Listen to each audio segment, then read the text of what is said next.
எப்படி டீ விற்றுக் கொண்டிருந்த இந்த சாதாரண சிறுவன் இந்தியாவின் பிரதமராக மாறினாள் என்று உங்களுக்கு தெரியுமா? செப்டம்பர் 17ஆம் தேதி 1950 குஜராத்தின் வடநகரில் பிறக்கிறார். இவரின் தந்தை ஒரு சாதாரண டீ கடையை நடத்தி வந்தார். அவரின் அம்மா வீட்டு வேலைக்காக செல்வார். மோடி அவரின் தந்தையின் கடையில் டீ விட்டுக் கொண்டிருந்தார். அவருக்கு படிப்பு அந்த அளவுக்கு வரவில்லை. தன்னுடைய 20 வயதில் மோடி அகமதாபாத்துக்கு செல்கிறார். அங்கே தனது அங்கிளின் கடையில் வேலை செய்து கொண்டிருந்தார். இந்த நிலையில் RSS இன் தலைமை செயலகத்திற்கு அடிக்கடி சென்று கொண்டிருந்தார். அரசியலில் அவருக்கு ஆர்வம் வந்ததால் 1971ஆம் ஆண்டில் RSS இல் இணைகிறார். மோடி அங்கே ஒரு சில போராட்டங்களிலும் பங்கேற்கிறார். பிறகு 1985இல் பிஜேபியில் இணைகிறார்.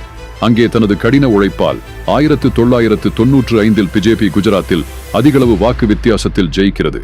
இதனால் 2001 ஆண்டு மோடி குஜராத்தின் CM ஆகிறார். அவருடைய ஆட்சி காலத்தில் குஜராத் அதிக அளவு வளர்ச்சி அடைகிறது. இதனால் அவர் பிஜேபியில் ஒரு அசைக்க முடியாத இடத்தை பிடிக்கிறார். இதன் காரணமாக பிஜேபி 2014இல் இந்தியாவின் ஜெனரல் எலெக்ஷனில் ஜெயித்து மோடிஜி இந்தியாவில் பிரதமராகவும் மாறுகிறார்.